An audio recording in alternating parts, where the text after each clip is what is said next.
ẹlẹ́bẹ̀ wo ẹ̀yin tèmi akú bójú ọjọ́ ṣe rí ọdẹ ọdún bí olórí Abímbọ́lá yín náà ni o orí ètò Yorùbá Láṣà la wà. Ẹ jẹ́ ká jọ wo òwe kan.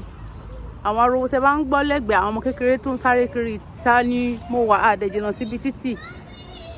Ẹ já wò òwe Yorùbá kan sọ wípé ní o ò ṣáági lọ́gbẹ́ o ò ta ògùrọ̀ lọ́fà o wá dèdè ọ̀pẹ ọgbẹ́nu sókè o ní kí ẹmu máa ro sí ẹ lẹ́nu ṣé ó ṣeé ṣe kò ṣeé ṣe. Ìyẹn fi ń yé wa pé a gbọ́dọ̀ ṣiṣẹ́, a gbọ́dọ̀ làkàkà, a gbọ́dọ̀ sapá, a gbọ́dọ̀ gbójúlógún, a gbọ́dọ̀ wá jókòó tẹ́tẹ́rẹ́ bíi wípé ní àwa o a gbọ́dọ̀ ṣe nǹkan kan kí àwọn kan máa ṣe fún wa.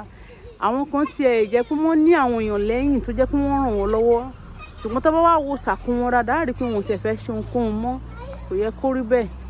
Ẹ jẹ́ á tẹ̀síwájú, ìwọ̀nba tó bá wà lọ́wọ́ wa ẹ jẹ́ ká ṣiṣẹ́ kún un kébi má bàa pa wá. Ẹ jẹ́ ká ṣiṣẹ́ kún un ká lè fi ran àwọn ọmọ lọ́wọ́, kí àwọn ọmọ náà tí a dẹ̀ ń bí ẹ jẹ́ ká máa sọ fún wọn, jẹ́ kó máa yé wọn wípé ní àtẹ́lẹwọ́ ẹni ni ò ní tán ni jẹ.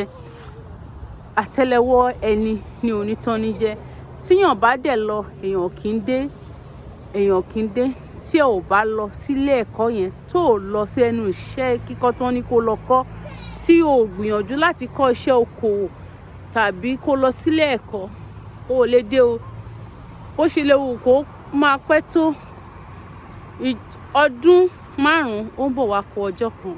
Ẹ jẹ́ á gbìyànjú, ẹ jẹ́ ká fi ara ṣiṣẹ́, ẹ jẹ́ á fi ara ṣiṣẹ́. Ọlọ́run á ràn wá lọ́wọ́, ojú òní tiwa. Olórí Abímbọ́lá ń fi èyí ṣèlọ́ wípé ní títí dìgbà mìíràn tá a tún máa pàdé. Ire o.